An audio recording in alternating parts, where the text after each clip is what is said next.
नमस्कार मित्रांनो, स्वागत आहे आपल्या फायनान्शियल एज्युकेशनच्या स्पेशल चॅनलमध्ये। तुम्ही जर तुमची रक्कम बँकेत फिक्स डिपॉझिट म्हणजेच FD करायचा विचार करीत असाल तर हा व्हिडिओ नक्कीच पहा। फिक्स डिपॉझिटमध्ये गुंतवणूक करायची आहे, पण योग्य आणि सुरक्षित बँक कशी निवडावी हे समजत नाहीये। मग या व्हिडिओत आपण जाणून घेऊया 7 अशा क्लुप्त्या ज्या तुम्हाला योग्य बँक निवडण्यात मदत करतील। तुमच्या कष्टाची कमाई सुरक्षित ठेवण्यासाठी आणि जास्तीत जास्त परतावा मिळवण्यासाठी फिक्स डिपॉझिट ही उत्तम योजना आहे। पण फिक्स डिपॉझिटसाठी बँक निवडताना कोणत्या गोष्टी लक्षात ठेवायला हव्यात?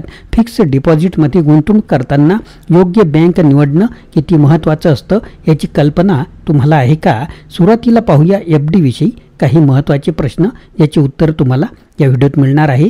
फिक्स डिपॉझिट करण्यापूर्वी तुम्ही बँकेच्या वित्तीय स्थिरतेबद्दल किती तपशीलवार माहिती घेतली आहे? तुम्हाला माहित आहे का की फिक्स डिपॉझिटवर मिळणारे व्याजदर बँकेच्या क्रेडिट रेटिंगवर अवलंबून असतात? तुमची बँक तुमच्या फिक्स डिपॉझिटवर सुरक्षा कवच देत आहे का आणि ते कवच किती विश्वासार्ह आहे हे तुम्हाला माहित आहे का? तुम्ही निवडलेल्या बँकेचे ग्राहक सेवा रेकॉर्ड तपासून पाहिले आहे का? तुमच्या गुंतवणुकीसाठी ते किती महत्त्वाचे आहे? फिक्स डिपॉझिट करण्याआधी तुम्ही विविध बँकांचे व्याजदर आणि सुरक्षा पर्यायांची तुलना केली आहे का? फिक्स डिपॉझिटच्या कालावधीत जर बँक आर्थिक संकटात सापडली तर तुमची गुंतवणूक किती सुरक्षित आहे याची माहिती तुम्हाला आहे का? तुमची निवडलेली बँक सरकारच्या बँकिंग नियमांचे पालन करते का हे तपासले आहे का? मित्रांनो, या सर्व प्रश्नांची उत्तर या व्हिडिओत तुम्हाला मिळणार आहेत। चला सुरुवात करूया। तत्पूर्वी आपण जर चॅनलवर नवीन असाल तर चॅनलला सबस्क्राईब करायला विसरू नका। मित्रांनो, ठेवींसाठी सुरक्षित बँक निवडताना अनेक गोष्टी विचारात घेणं आवश्यक असते। ठेवींसाठी सुरक्षित बँक निवडण्याचे निकष नेमके काय असावेत? बँकिंग परिभाषेतील शब्द व त्यामागील भूमिका। ठेवींसाठी योग्य बँकेची निवड करताना ज्या गोष्टी आपण माहीत करून घेणे आवश्यक असते त्यासाठी बँकिंगमधील परिभाषा व त्यामागील उद्देश आपण थोडक्यात पाहूया। पहिला मुद्दा आहे मागणी करताच द्यावयाच्या ठेवी, डिमांड डिपॉझिट। मागणी केल्याबरोबर ठेवीदाराचे पैसे परत करण्याचे कायदेशीर बंधन बँकांवर असते। या प्रकारात चालू खाती व बचत खाती इत्यादींचा समावेश होतो। मुदत ठेवी, यामध्ये ठेवीची मुदत पूर्ती होताच ठेवीदाराचे पैसे परत करण्याचे बंधन बँकांवर असते। या प्रकारात ठराविक मुदतीच्या ठेवी म्हणजेच फिक्स डिपॉझिट व आवर्त ठेव खाती म्हणजे रिकरिंग डिपॉझिट, प्रमाणपत्रे म्हणजेच कॅश सर्टिफिकेट, निरनिराळ्या योजनांअंतर्गत स्वीकारलेल्या मुदत ठेवी उदाहरणार्थ पुनर्गुंतवणूक योजना, पेन्शन योजना वगैरेंचा समावेश होतो। भांडवलाचे पर्याप्तता प्रमाण म्हणजेच कॅपिटल रेशो। बँका ठेवीदाराच्या ठेवीवरच व्यवसाय करत असतात। बँकांच्या चुकीच्या निर्णयाचा फटका ठेवीदारांनाच बसत असतो। वास्तविक बँकिंग ह्या देखील एक व्यवसाय असल्याने बँकांच्या सभासदांची स्वतःचे भांडवल एका विशिष्ट प्रमाणात असणे किंवा आणणे जरुरीचे आहे। बँकांच्या चुकीच्या निर्णयामुळे त्यांना सोसावे लागणारे नुकसान सहन करण्याची क्षमता या भाग भांडवलात असणे गरजेचे आहे। अशामुळे ठेवीदारांचा पैसा सुरक्षित राहील या भूमिकेतून रिझर्व्ह बँक ऑफ इंडियाने शेड्यूल बँकांसाठी हे प्रमाण दिनांक 31 मार्च 2002 अखेर 9% ठेवले आहे व शेड्यूल्ड नसलेल्या इतर सहकारी बँकांसाठी हे प्रमाण 31 मार्च 2003 पर्यंत 9% ठेवण्याचे बंधन घातले आहे। अनुत्पादक कर्जे म्हणजेच नॉन परफॉर्मिंग ॲसेट्स। पूर्वीच्या काळी बँका कर्जावर प्रत्यक्षात मिळालेले व्याज व थकलेले व्याज या दोन्हींचा समावेश हा आपल्या उत्पन्नात करत असत। यामुळे बँकांच्या ताळेबंद पत्रकात मोठा नफा दिसत असे, परंतु सन 91-92 पासून रिझर्व्ह बँकेने फक्त प्रत्यक्षात मिळालेले व्याजच उत्पन्न म्हणून घेण्याचे व न मिळालेल्या व्याजाची उत्पन्नातून 100% तरतूद करण्याचे बंधन बँकांवर घातले। तसे ज्या कर्जातून उत्पन्न म्हणजेच व्याज मिळत नाही, वसूल होत नाही त्यांना अनुत्पादक कर्जे समजून त्यांच्यावर थकीत मुदतीनुसार निरनिराळ्या प्रमाणात तरतूद करण्याचे बंधन बँकांवर घालण्यात आलेले आहे. अशा प्रकारे नेट NPA चे प्रमाण 10% असल्यास त्या बँका अशक्त म्हणजेच वीक व 15% असल्यास आजारी सीक समजण्यात याव्यात असे रिझर्व्ह बँकेने जाहीर केले आहे. राखीव निधी म्हणजेच रिझर्व्ह फंड बँकांना होणाऱ्या दरवर्षीच्या नफ्यातून कमीत कमी 25% रक्कम राखीव निधी म्हणून बाजूला काढून ठेवण्याचे बंधन बँकांवर असते. यामध्ये दरवर्षी भरीव वाढ होणे आवश्यक आहे.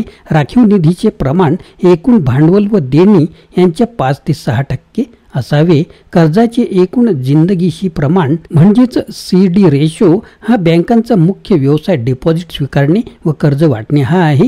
डिपॉझिट ही बँकांची देणी म्हणजे लायबिलिटी आहे व बँकांनी वाटलेली कर्जे ही त्यांची येणी म्हणजे ॲसेट्स आहेत. कर्जाचे एकूण जिंदगी व येणी यांच्याशी प्रमाण 65% असावे. यापेक्षा जास्त कर्जे वाटल्यास बँकेस तरलतेची म्हणजे लिक्विडिटीची अडचण येण्याची शक्यता असते. यापेक्षा कमी कर्जाचे वाटप म्हणजे बँकेचे पैसे पडून असल्याने नफा कमी होण्याची शक्यता असते. गुंतवणूक बँकिंग रेग्युलेशन ॲक्ट 1949 कलम 24 नुसार शेड्यूल सहकारी बँकांना आपल्या वैधानिक तरलतेमधून म्हणजे SLR मधून सरकारी व अन्य अनुमोदित रोख्यांमध्ये गुंतवणूक करावी लागते. ही गुंतवणूक 30/4/2002 पर्यंत काही प्रमाणात आहे जी आणणे बंधनकारक होते. जसे की नॉन शेड्यूल बँका एक म्हणजे 25 कोटीच्या आतील बँका 10%. दुसरा मुद्दा 25 कोटीच्या पुढील बँकांना 15%. तिसरं म्हणजे शेड्यूल बँकांना 20%. रिझर्व्ह बँकेच्या नियमानुसार व ही गुंतवणूक अनिवार्य आहे. परंतु याशिवाय आपणाकडील शिल्लक पैसा हा कर्ज रोख्यांमध्ये गुंतवून त्यांची खरेदी विक्री करून बँका नफा कमवितात. वैयक्तिक संबंध हा सहकारी बँकेचा गाभा असला तरी आपली ठेव ठेवताना बँकेचे खेळते भांडवल, स्थापना, एकंदर शाखा यांचा विचार करणे आवश्यक असते. तसेच नमूद केल्याप्रमाणे निरनिराळ्या विभागात रिझर्व्ह बँकेने दिलेले निकष बँकेने पाळले आहेत का नाही हे देखील पाहणे आवश्यक आहे.